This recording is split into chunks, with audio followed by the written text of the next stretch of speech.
Rappeler que la Guinée déjà, au niveau du CNT, il y a eu une formation à l'endroit et des conseillers nationaux, mais aussi des travailleurs parlementaires sur l'intelligence artificielle.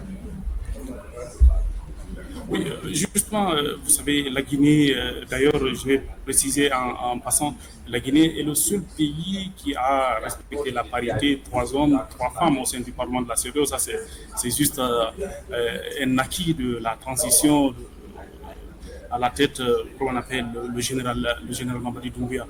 Donc, le CNT, comme je le disais hier à l'autre, le CNT avait déjà vu avant même le Parlement de la CEDEAO, parce que chez nous, en Guinée, l'intelligence artificielle a été un sujet qui a été soumis, comme on appelle, en séminaire avec les cadres de l'administration parlementaire et puis les conseils nationaux qui ont pu comprendre les grands enjeux et les avantages liés à l'utilisation des l'IA. Donc, comme je le disais, on était déjà en avance sur le Parlement de la CEDEAO dans cette question.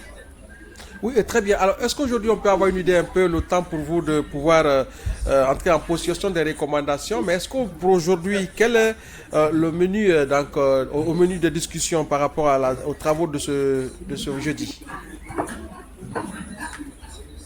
Voilà, comme cette session se situe à deux niveaux. Il y a la session, il y a la séminaire parlementaire qui porte sur l'IA.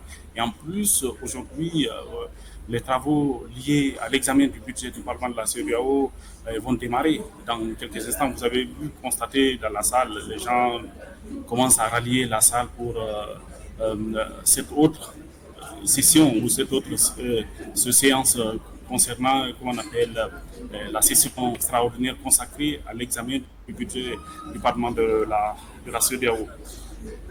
Très bien. Donc, à moins que Voilà, quelqu'un ait... principalement consacrée, exactement comme je le disais, à l'examen et l'adoption du budget du Parlement de la CEDEAO.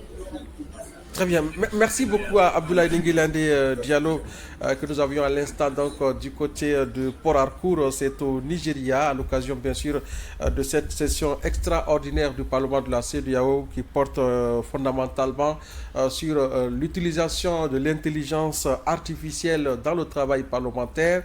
C'est un travail donc, c'est un exercice d'actualisation et de, on va dire, de mise à jour hein, dans le cadre bien sûr des travaux au niveau des différents parlements qui siègent au sein de cette organisation communautaire donc, de la sous-région. Mohamed Bari, eh bien, nous venons de suivre Ningilande. Hier, nous avons suffisamment parlé justement de ce sujet. Je ne sais pas s'il y a eu encore